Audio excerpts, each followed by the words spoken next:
Mr. Finn Balor, Yes, you've sir. got a big title match upcoming against Samoa Joe, but it seems like everyone is thinking about what happens after NXT.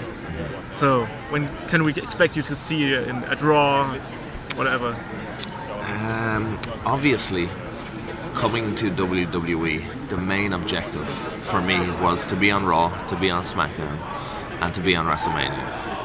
However, in the little under 2 years that I've been here, NXT has grown from what was a developmental territory to its own brand. Yeah. And even the growth from last WrestleMania, when we hadn't even had our first takeover, we had a house show here at Access, which was in San Jose, and that kind of got a lot of eyes on NXT and got the ball rolling into what NXT was to become now. Now, obviously, we've sold out Brooklyn, we've sold out London, we've sold out Dallas. Yeah. There's a lot more responsibility on me as NXT champion to fly the flag for the brand, so to speak, and be the figurehead. And that's something that I take very seriously. You guys are looking past NXT Takeover Dallas, which is NXT's biggest show in history, and possibly my biggest match of my career against Samoa Joe. And you're going to ask me about what's going to happen on Monday, when I literally can't even think about what's going to happen tonight. So I do appreciate you guys looking out for my future. And I'm sure when the day comes, when Finn Balor debuts on Raw or debuts on SmackDown and wrestles on WrestleMania, I will be ready. Okay. But right now, all of my energy, all my focus is on Takeover and beating Samoa Joe. Okay. But you're also teasing a little bit about your future on Twitter with all the remarks on the Bullet Club / Balor Club. Well, we don't know if Balor Club is going to happen. Balor Club exists. Balor Club is, everyone that supports Finn Balor. And I know for a fact that Carl Anderson supports Finn Balor and Doc Gallows support Finn Balor. Whether they do that in NXT or in WWE, I do not know, but I do know that they are my friends. I do know that there's a lot of rumors going around that they may be coming here. I do know Carl Anderson was at the Performance Center last week. Whether he will be at Takeover tonight, I don't know. Okay. Whether he will be at WrestleMania, What about I AJ don't know. Styles? AJ Styles is somewhere here at Access right now. I can guarantee that. I can confirm that. Yeah, I've seen him as well. But there's a lot of speculation, a lot of talk about what could possibly happen. Could Finn Balor, AJ Styles, Doc Gallows, and Carl Anderson all get together, create Balor Club, and run riot on Raw? Yes, I want to do that. Of course, I want to do that. But whether that's going to happen this Monday, or next Monday, or in 6 months' time, I cannot tell you.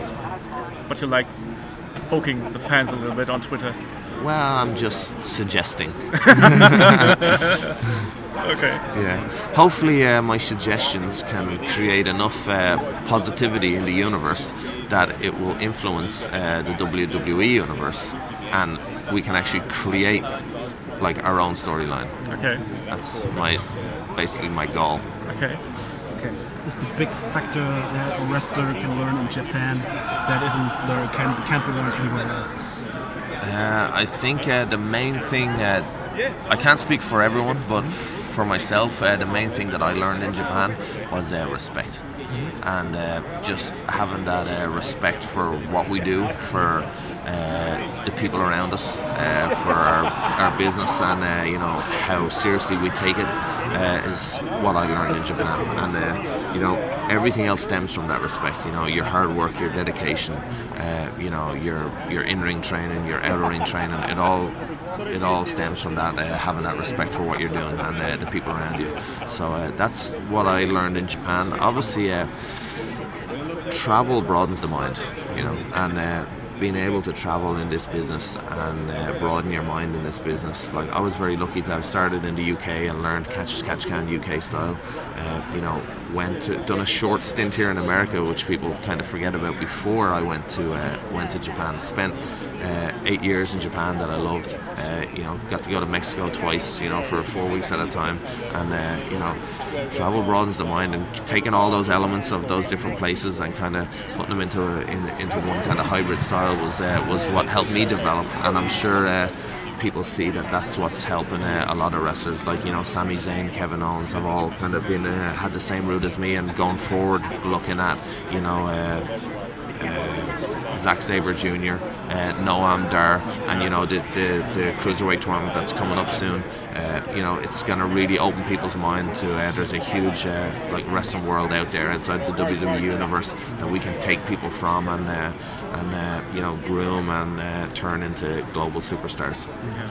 The thing is, there's sometimes you have to deal with someone who has traveled all over the world still and is respected all over the world, still doesn't make it in WWE or in the US mainstream because there is something missing. What is the thing you had to learn when you get all your skills and you had to make the final step to make it here in NXT/WWE? The final skill is to just be humble, man, and to be humble and appreciate your surroundings and the people you're around. Like, you're not always right, and no matter how many places I've been or how many people I've wrestled, I'm not the best, and I gotta remember that, you know. And you can learn from everyone, and, like, you know, William Regal sitting behind us there, you know, I've learned a lot from him, but I learned a lot from Noam Dar when I was wrestling Noam Dar in the UK. Like, so it's a two-way street. You can learn from people up the stream and down the stream, and I think staying humble and being open to everyone's opinion, because everyone has a different opinion and not everyone's right, not everyone's wrong, but you know, keeping an open mind is the most important thing to success in this business. Say you're the father kind of NXT. You got a responsibility for the NXT guys. We have a German NXT guy. We're both from Germany. We do, yeah. Got to know that. We have Alexander Wolfe. Yeah. How's he doing? He's not really in the focus, especially in Germany right now. NXT is not so much in the focus. Yep. He's just a little bit starting right now. Yep. What is the thing he already can do? What is the thing he maybe just still has to learn? You know, I've been with Alexander Wolfe at many NXT house shows. You know, he wrestles 3 times a week in Florida on the house shows. He's doing great. He trains 5 days a week at the training center, and you know, he has great room for growth, obviously, but he's a bright future, and I'm sure he's going to be have a lot more limelight in the future. Okay. Thank you.